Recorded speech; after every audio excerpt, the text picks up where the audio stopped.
En esta noche considerar el tema del Evangelio en la epístola a los Romanos. Y quizás un título para lo que quisiera considerar es eh, vidas impactadas por el Evangelio. Y quiero tomar tres lecturas de Romanos, primeramente en el capítulo 1 y el versículo 16. Si quieren acompañarme en sus Biblias, en el capítulo 1 y versículo 16, dice Pablo a los romanos: porque no me avergüenzo del Evangelio, porque es poder de Dios para salvación a todo aquel que cree, al judío primeramente y también al griego. Quisiera notar aquí el hecho de que el Evangelio nos transforma. Pasemos al capítulo 12 y versículo 1.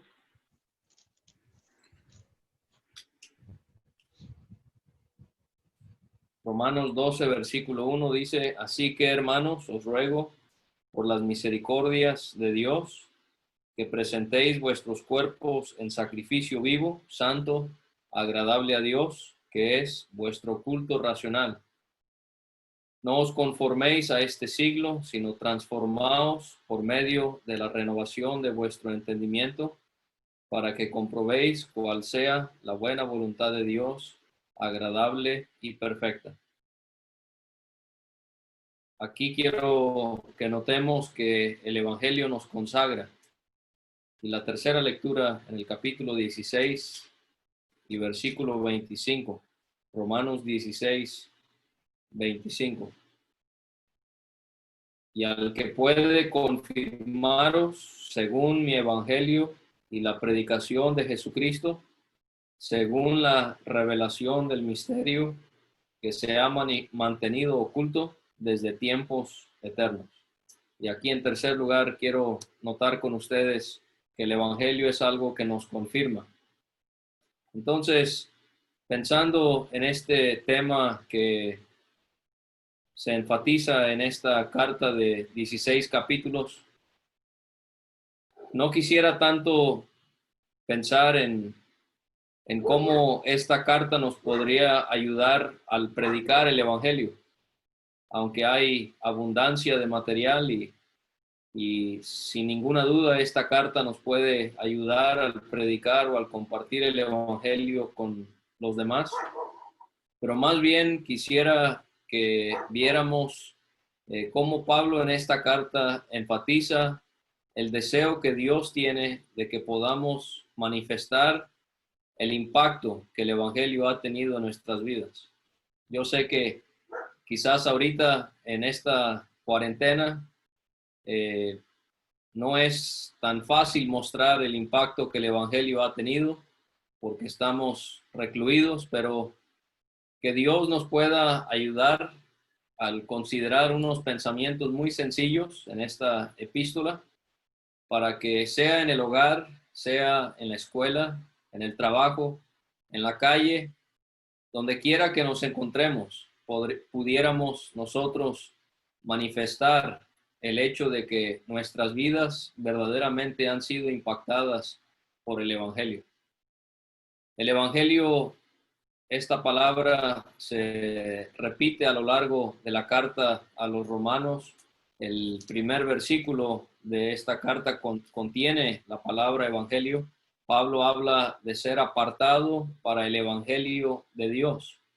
Allí quizás pudiéramos notar la confiabilidad del evangelio, el hecho de que es un mensaje de Dios.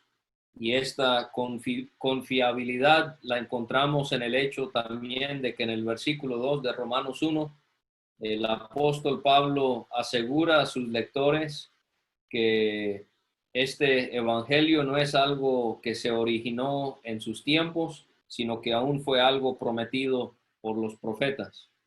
Entonces, la confiabilidad del evangelio. En el versículo 9 encontramos que Pablo, él habla de cómo a quien sirvo en mi espíritu en el evangelio de su Hijo. Y aquí, al ser el evangelio de su Hijo, quisiera notar la autoridad del evangelio y cómo es que nosotros podemos predicar un mensaje que no es nuestro, no es de una denominación o de una congregación, es el evangelio de su Hijo. En el capítulo 1 y versículo 15, Pablo les hace saber a los romanos, pronto estoy a anunciaros el evangelio también a vosotros. Y esto lo vamos a notar con más detalle más adelante, pero parecería extraño que un hermano como Pablo, que nunca ha visitado Roma, nunca ha conocido a esta iglesia, parece ser que habían más de una iglesia, nunca ha conocido a estos hermanos, y de todos los temas que él quiere compartirles, él quiere compartirles el evangelio. Y aquí vamos a ver el efecto del evangelio. Y creo que esto, en este punto, va a ser algo que nos pueda ayudar a entender que la relevancia del evangelio no se detuvo en el momento que aceptamos a Jesucristo como Salvador, sino que vamos a ver distintos ejemplos y distintas razones que el evangelio debe ser algo que impregne nuestras vidas. Nosotros deberíamos de ahondarnos más y más en este inmenso mar que es el evangelio de Dios y de nuestro Señor Jesucristo. Y entonces vemos ahí el efecto del evangelio.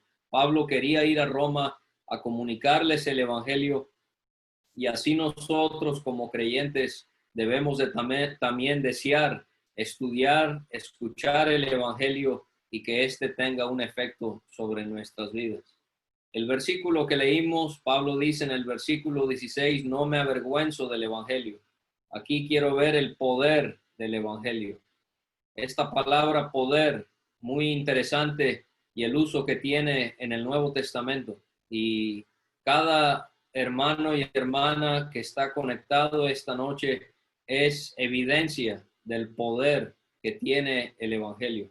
Aun si algunos de nosotros creímos en el Señor en la niñez o en la adolescencia, otros creyeron en el Señor ya grandes de edad, pero todos somos evidencia del poder que tiene este mensaje.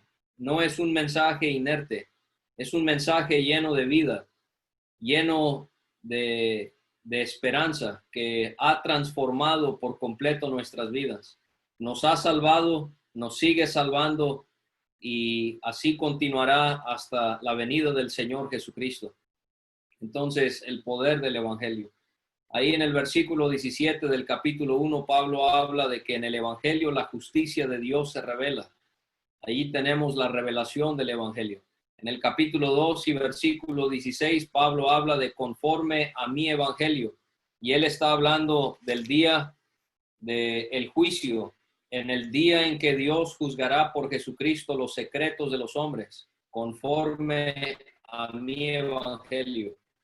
Y aquí encontramos la solemne verdad de la justicia del evangelio, que un día toda persona que no aceptó el evangelio tendrá que sujetarse a las consecuencias de no haber creído en este glorioso mensaje. En el capítulo 10 ya no se menciona del capítulo 2, sino hasta el capítulo 10, esta palabra evangelio. Pablo habla de no todos obedecieron al evangelio. Ahí encontramos la triste respuesta de muchos.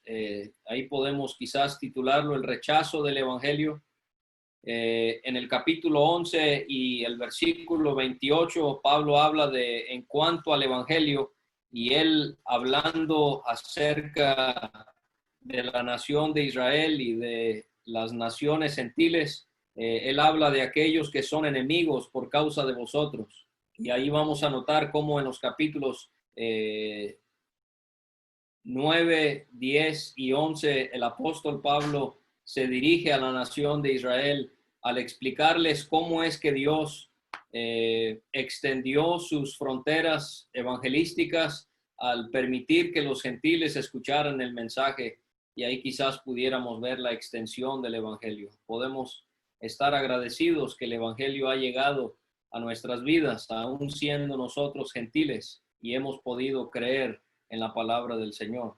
En el capítulo 15, En el versículo 16, Pablo habla de ministrando el evangelio de Dios. Ahí quisiera ver el origen del evangelio. Es el evangelio de Dios. Por eso la importancia de siempre fundamentar lo que decimos con versículos de la palabra para hacerle claro al oyente que el mensaje que predicamos, su origen no es en nosotros, sino su origen es en Dios, es el evangelio de Dios. Pablo dice en el capítulo 15, todo lo he llenado del evangelio de Cristo. Y aquí quisiera enfatizar la publicación del evangelio. Pablo habla de cómo él predicaba. Este es el método que Dios ha utilizado. A veces hay la tentación de recurrir a otros métodos para poder compartir el evangelio. Quizás para hacer la cosa más amena. Quizás pensar, bueno, el hecho de que alguien se ponga de pie y anuncie un mensaje para el 2020 ya parece algo que es anticuado, pero el método que Dios marca en el Nuevo Testamento, el anuncio público de su palabra, y esto es algo que pudiera ayudarnos y animarnos a no desfallecer en esta actividad. Pablo habla en el capítulo 15 también, me esforcé a predicar el evangelio, las exigencias del evangelio. Seguimos aquí, Pablo habla de la bendición del evangelio de Cristo. Podemos pensar ahí en la promesa del evangelio y en la última mención de la palabra evangelio en Romanos capítulo 16, versículo 25, que leímos, al que puede confirmaros según mi evangelio. Y ahí pudiéramos pensar, porque Pablo habla del misterio, pudiéramos titularlo el misterio del evangelio. Ahora, podemos pensar por unos momentos en los receptores de esta carta a los romanos. Si fuéramos a capítulo 1, capítulo 11 y capítulo 15, aprenderíamos que pareciera que la mayoría de los hermanos en las iglesias romanas eran gentiles. Y vuelvo a mencionar el hecho de que Pablo jamás ha visitado Roma. Él llega a Corinto en su tercer viaje misionero y él le escribe esta carta enviada por una hermana llamada Febe. Y otra vez me llama tanto la atención, un hombre que ascendió al tercer cielo y recibió todo tipo de visiones y de revelaciones, y lo que él quiere ir a comunicarle a estos hermanos es el evangelio. Y así como Pablo quería ver el impacto del evangelio en la vida de los romanos, así también Dios anhela verlo en nosotros el día de hoy. Creo que esto es algo parecido a lo que encontramos en 1 de Corintios, cuando Pablo dice a los corintios en el capítulo 15, además os declaro, hermanos, el evangelio que os he predicado, el cual también recibisteis, en el cual también perseveráis. Otra vez nos llama la atención el hecho de que Pablo quiere otra vez anunciarle el evangelio a la iglesia en Corinto. En Corinto él sí había estado presencialmente. Él había iniciado la obra del evangelio allí y ahora les escribe una carta y él quiere otra vez tocar el punto del evangelio. Y hermanos, aquí vemos el ejemplo, yo digo más claro que en Roma, porque quizás no sabemos tanto de la condición de las iglesias en Roma, pero de Corinto sí. Y pensamos en el desastre espiritual que había en la asamblea ahí. Y el antídoto que Pablo tenía para la apatía, para la negligencia, para la indiferencia, para el desenfreno, todas estas características negativas que marcaban a esta asamblea. Y Pablo, quizás él piensa, la solución es otra vez declararles el evangelio. También encontramos la importancia del evangelio en la vida de nosotros como creyentes. Cuando Pablo en Efesios capítulo 6 nos enlista esa armadura que Dios nos ha dado. Y es muy interesante cuando llega al calzado. ¿Qué dice Pablo en Efesios 6:15? Calzados los pies con el apresto del evangelio de la paz. Y no pudiéramos imaginarnos a un soldado salir a una guerra sin estar adecuadamente calzado. Podría deslizarse, podría tropezar, podría caer. ¿Y de qué serviría un soldado que se esté tropezando o deslizando a cada rato por no estar calzados sus pies? Y pensamos así en nosotros como cristianos.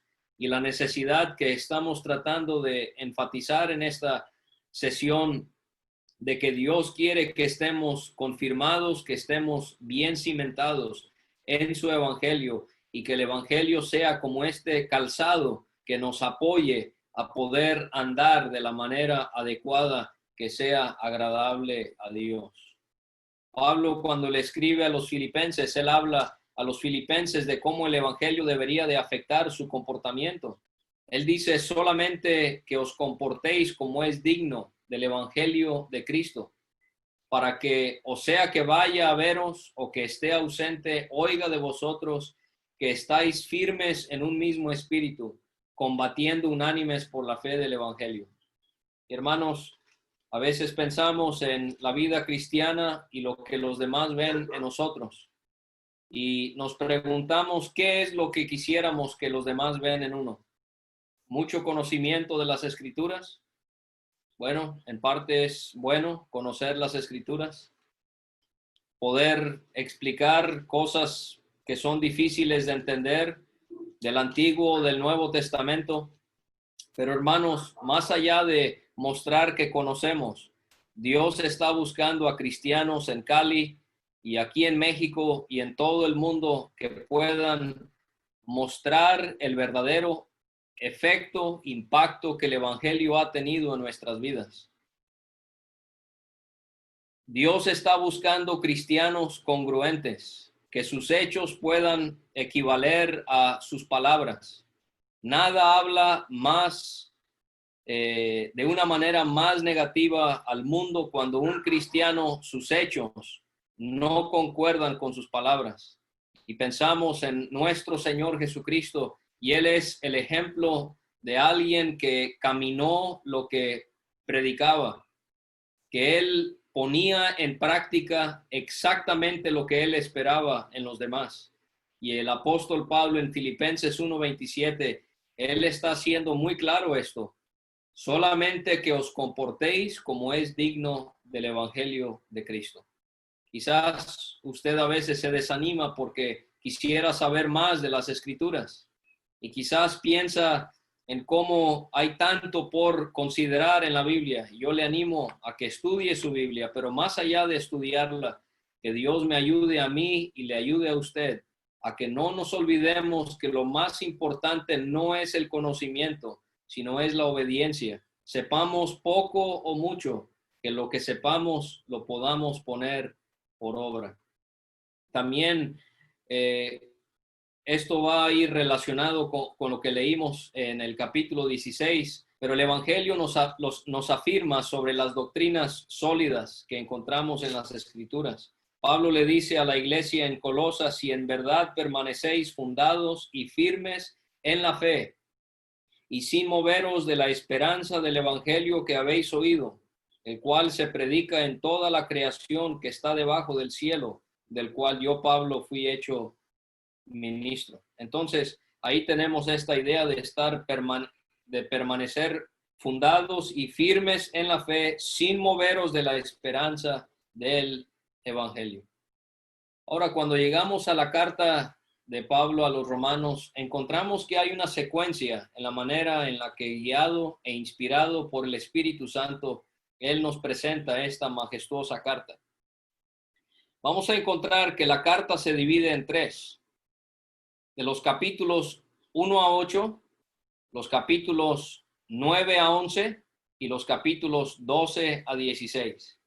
Y quiero que podamos hacer este ejercicio que quizás nos pueda ayudar a dividir este libro y poder entenderlo y poder ver la secuencia o la estructura de la que estoy hablando, y viendo que la finalidad es que Pablo quiere que la doctrina que recibimos se pueda trasladar a nuestra práctica, que sea algo que evidenciemos en nuestra vida.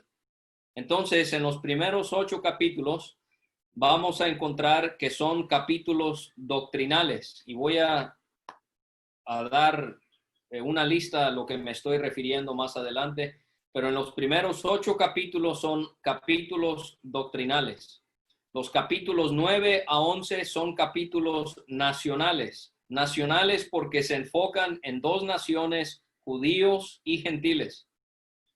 Y en la tercera sección de los capítulos 12 a 16 vamos a encontrar que son capítulos prácticos, porque Pablo va a dar ejemplos prácticos en cómo es que usted y yo vamos a mostrar que el evangelio ha tenido un verdadero impacto en nuestras vidas. Los capítulos 1 a 8 son de exposición. Se van a exponer temas fundamentales que tienen que ver con el evangelio. En los capítulos 9 a 11 ya no son capítulos de exposición, son más bien capítulos de explicación, porque vamos a notar lo que Pablo va a explicar acerca de los judíos y de los gentiles en esos tres capítulos. En los capítulos 12 a 16 son capítulos de aplicación. Entonces ahí es esta secuencia a la que me estoy refiriendo. Pablo nos enseña doctrina, nos expone doctrina, luego hay ese paréntesis en el cual él va a tratar temas nacionales que tiene y él va a dar una explicación de los designios de Dios hacia los judíos y gentiles. Pero cuando llega a los capítulos 12 a 16, esto es muy importante. Pablo lo que está haciendo es lo que aprendimos en el primer bloque, ahora lo vamos a poner en práctica en el tercer bloque, si contamos el segundo. Y ese tercer bloque entonces sería la aplicación de las escrituras. Y esto es algo que deberíamos de poder habituar en nuestras vidas. Poder leer un pasaje en el día, o no sé cuántas veces usted lee la Biblia en un día, poder entender el pasaje, poder aplicar el mensaje, el pasaje a nuestras vidas. Los capítulos 1 a 8 van a hablarnos acerca de naciones, de los gentiles y judíos.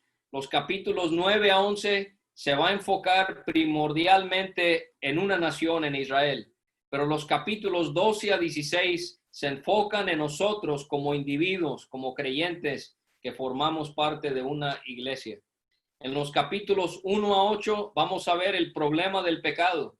En los capítulos 9 a 11 encontramos el problema con los judíos. Y en los capítulos 12 a 16 tenemos los problemas de la vida. Y cada una de estas tres secciones nos va a contestar una pregunta. En los capítulos 1 a 8 se contesta la pregunta: ¿cómo salva el evangelio al pecador? Estamos otra vez pensando en el evangelio. Capítulos 1 a 8 se enfocan cómo salva el evangelio al pecador. Y Pablo, increíblemente, obviamente, inspirado por el Espíritu Santo, no por su propia voluntad, pero él de una manera estelar, por decirlo así, con intervención divina, él va a mostrarnos cómo es que este mensaje, como ningún otro, salva al pecador. Los capítulos 9 a 11 nos contestan otra pregunta en cuanto al evangelio, y la pregunta es: ¿qué relación tiene el evangelio con la nación de Israel? La primera, ¿cómo salva el evangelio al pecador? Capítulos 1 a 8. Capítulos 9 a 11, ¿qué relación tiene el evangelio con la nación de Israel? Y en los capítulos 12 a 16 vamos a ver que se contesta la pregunta: ¿cómo debería cambiar el evangelio nuestra conducta? ¿Cómo debería cambiar el evangelio nuestra conducta? Y hermanos y hermanas, si nosotros pudiéramos introspectivamente considerar estas tres preguntas, especialmente la primera y la tercera, que tienen que ver con nosotros directamente, yo creo que pudiéramos manifestar un digno cambio, un digno impacto que el evangelio ha tenido en nuestras vidas. Entonces, vamos a enfocarnos en el primer bloque, en los capítulos 1 a 8. El enfoque de estos capítulos es el tema de la justificación. Recuerda que este bloque contesta la pregunta: ¿cómo salva el evangelio a los pecadores? Y entonces el enfoque en estos capítulos va a ser el tema de la justificación.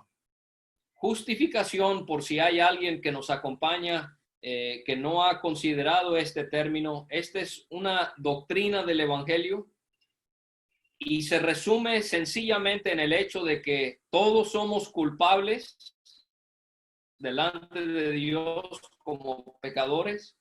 Dios es el juez. Cristo en la cruz, Él cumplió todas las demandas de la justicia de Dios, y en base a lo que Cristo hizo, en base a la justicia de Dios, de Jesucristo, cuando uno se arrepiente de sus pecados y cree en Él como el único Salvador, Dios nos declara justificados. Antes culpables, ahora libres de la condena y de las consecuencias para justos en base a lo que hizo su Hijo. Ahora, solo para que usted lo considere, Romanos siendo una carta tan impregnada en este tema del Evangelio, no solamente encontramos la doctrina de la justificación, pero si usted es creyente, yo quiero animarle a que también estudie otras doctrinas que menciona Pablo en Romanos, que son la redención, la propiciación, la adopción y la reconciliación. Esos términos no son los únicos que componen toda la doctrina del Evangelio que nos maneja el Nuevo Testamento, pero estos sí son los que menciona Romanos, y sería muy provechoso que usted pudiese considerarlos por el beneficio que van a traer a su vida. Pero en cuanto a la justificación, en el capítulo 1 de Romanos, y no hay el tiempo para poder entrar a detalle, pero en el capítulo 1 se establece la culpabilidad de los gentiles. ¿Sí? En este tema de la justificación estamos en la corte de justicia. Dios es el juez, la humanidad son aquellos que van a ser sentenciados si culpables o no. Y en el capítulo 1, Dios el juez establece la culpabilidad de los gentiles. En el capítulo 2, Dios establece la culpabilidad de los judíos. Los judíos que eran personas que se denominaban justas, rectas, eran moralistas. Dios establece en el capítulo 2, los judíos también son culpables. En el capítulo 3 se establece que todos somos culpables. Capítulo 3, versículo 23, uno de los versículos más conocidos: todos pecaron y están destituidos de la gloria de Dios. Y entonces encontramos en el capítulo 3 la culpabilidad de todos, pero ahí en ese capítulo 3, Pablo ya va a entrar en materia y él va a introducir el tema de la justificación por fe. Y él va a ser absolutamente claro que la justificación no es por obras, sino que él enfatiza es por fe. Ahora, rápidamente, si usted ha tenido confusión al leer Santiago, Santiago nos dice que la justificación es por obras. Y Pablo nos dice en Romanos que la justificación es por fe. Pareciera que hay una discrepancia, que hay una contradicción, y no lo hay. Están enfatizando dos aspectos distintos del mismo tema de la justificación. En Romanos, Pablo está explicando cómo recibimos la justificación por fe, nada más. ¿Cómo la recibimos? Por fe en Cristo. Santiago está enfatizando cómo vamos a mostrar que hemos sido justificados. Bueno, ahí sí, a través de nuestras obras. Pero en el capítulo 3, Pablo establece que la justificación es por fe y solamente fe y nada más. En el capítulo 4, Pablo va a dar ejemplos de cómo Dios justificó a dos personajes muy importantes para la nación judía. Solo por si habían dudas en los oyentes de esta carta que eran de trasfondo judío, Pablo va a decir, bueno, para ustedes Abraham fue una figura muy importante. ¿Cómo justificó Dios a Abraham? Pablo va a ser claro, fue por fe. Si eso no es suficiente, Pablo, como si fuera, dice, vamos a tomar una segunda figura importante para la nación de Israel. David, ¿cómo fue justificado David? Y la respuesta también es, fue justificado por fe. En el capítulo 5, Pablo va a dar un comparativo entre el Señor Jesucristo y Adán. Y en estas comparaciones que él va a hacer, él va a mostrar el pecado que hemos heredado de Adán y cómo eso nos afecta a nosotros. Y él va a mostrar cómo Cristo es el único que por su carácter, por su persona, por su obra, él puede impartirnos justicia por fe solamente y no por obras. Llegamos al capítulo 6 y el tema doctrinal del capítulo 6 es el hecho de que hemos muerto al pecado y vivimos en novedad de vida. Hermano, hermana, usted y yo, en el momento que creímos en Cristo, morimos al pecado y comenzamos a vivir una nueva vida. Ahí encontramos en Romanos 6 la importancia de la muerte y de la resurrección de nuestro Señor Jesucristo. Que así como Cristo murió en la cruz, así usted y yo morimos al pecado. Así como Cristo resucitó de entre los muertos, así también usted y yo hemos podido comenzar una nueva vida en el poder del Cristo resucitado. Y esto es lo que simboliza el bautismo. En Romanos capítulo 6 no tiene nada que ver con la salvación. Si usted entiende bien la doctrina del bautismo, entenderá que el agua no salva, el agua simboliza la verdad que el cristiano ha muerto al pecado y ha resucitado o ha comenzado una nueva vida en Cristo. Ahora, si en el capítulo 6 Pablo nos hace ver, porque él está tratando de comprobar que la justificación es por fe, y entonces en el capítulo 6 hace ver, hemos muerto al pecado. En el capítulo 7 el énfasis es, hemos muerto a la ley. No, la ley no les puede dar ninguna justificación, dice Pablo. ¿Por qué? Porque han muerto a la ley. La ley no podía producirles el deseo o la habilidad de poder lograr la justificación. Y es más, Pablo dice, ya han muerto a la ley. Y llegamos al capítulo 8, el final de este primer bloque. Y en el capítulo 8 es un capítulo increíble.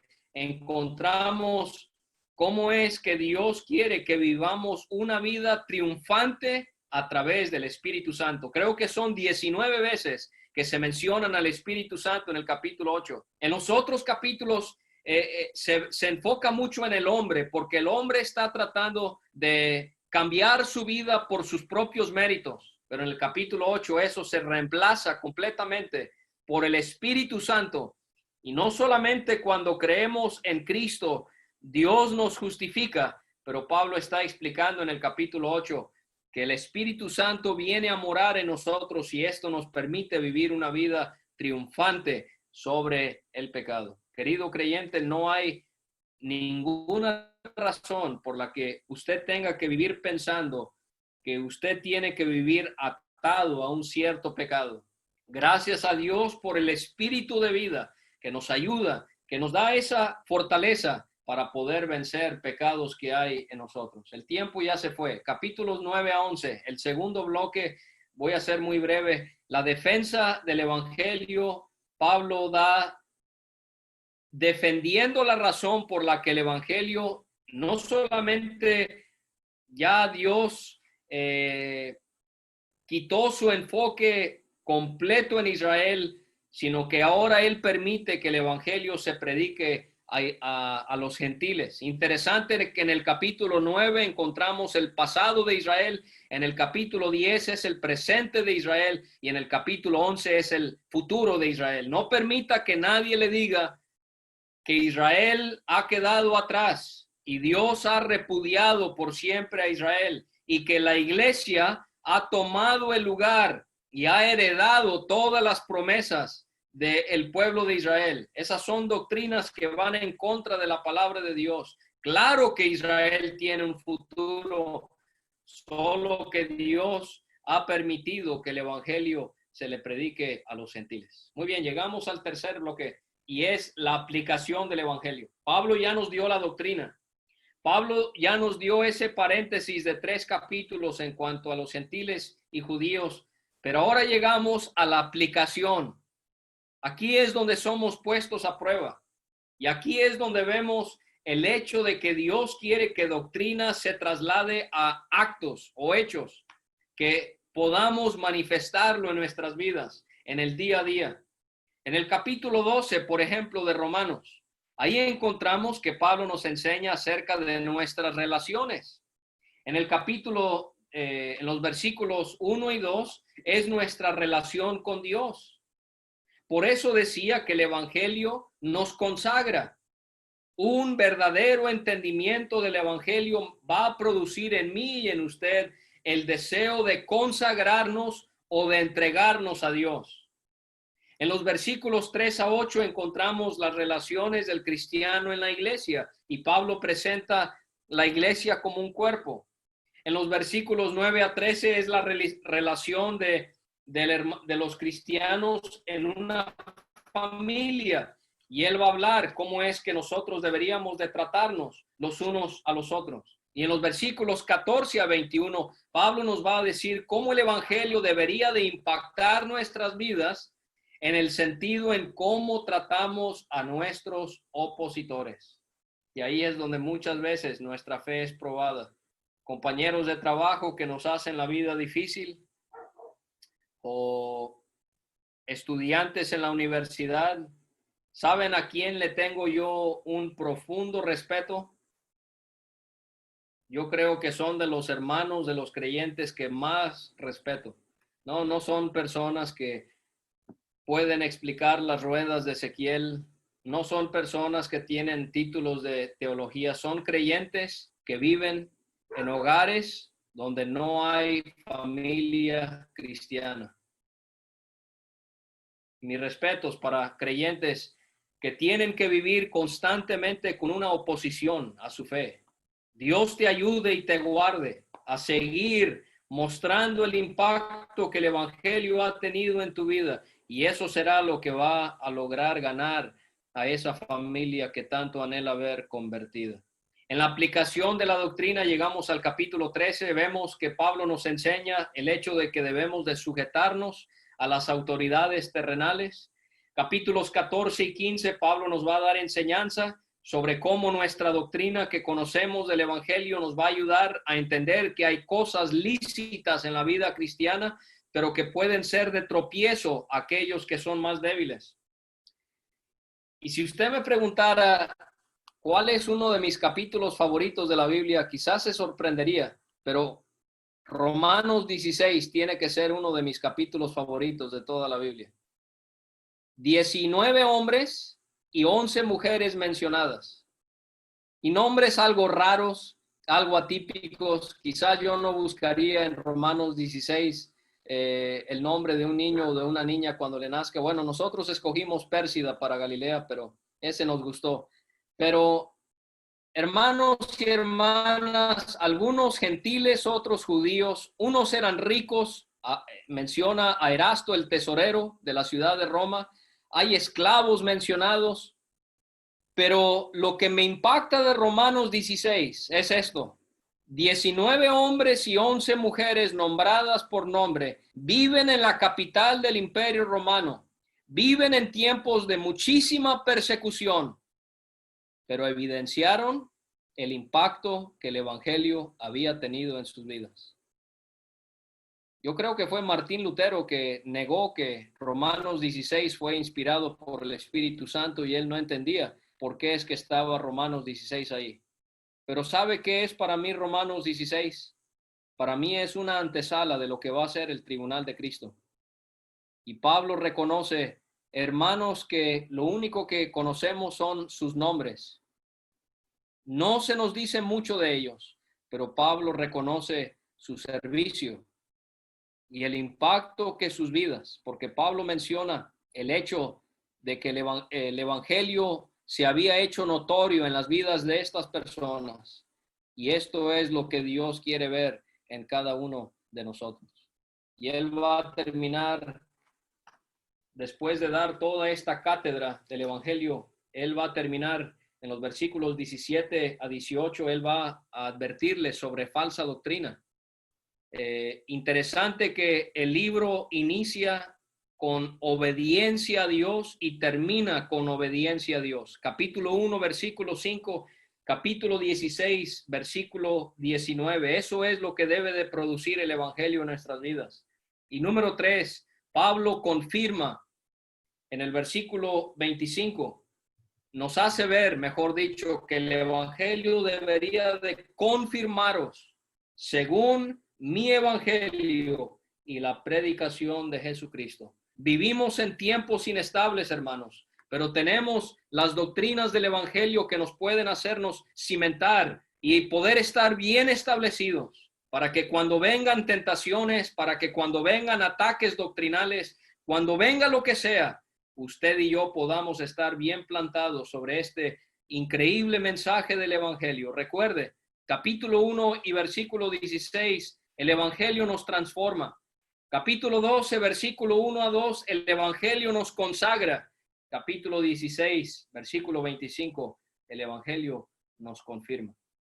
Y solo para terminar, y ya no lo voy a mencionar a detalle por el tiempo, pero quiero que note esto y lo puede leer después, cómo cada uno de estos tres bloques en el libro de Romanos terminan con una doxología.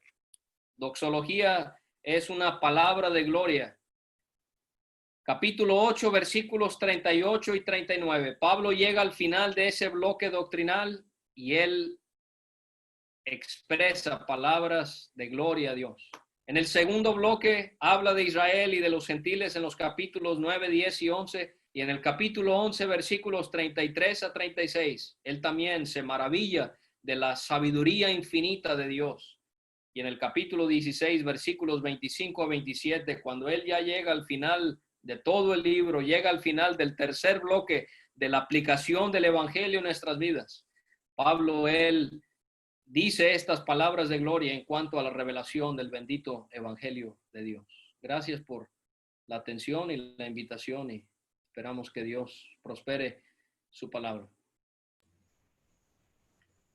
Muchas gracias, hermano.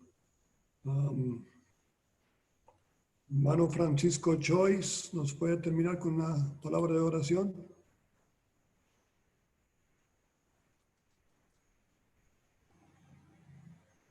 Sí, mi hermano, vamos a orar. Padre de la gloria, queremos agradecerte en esta noche por tu gran bondad y misericordia, como has salvado al pecador, y Padre, te agradecemos por habernos dado a un Salvador, a tu Hijo, al Señor Jesucristo. La única condición para el pecador ser salvo es que se arrepienta y crea en Jesucristo como su Señor y Salvador. Gracias por tu palabra que hemos escuchado en esta noche.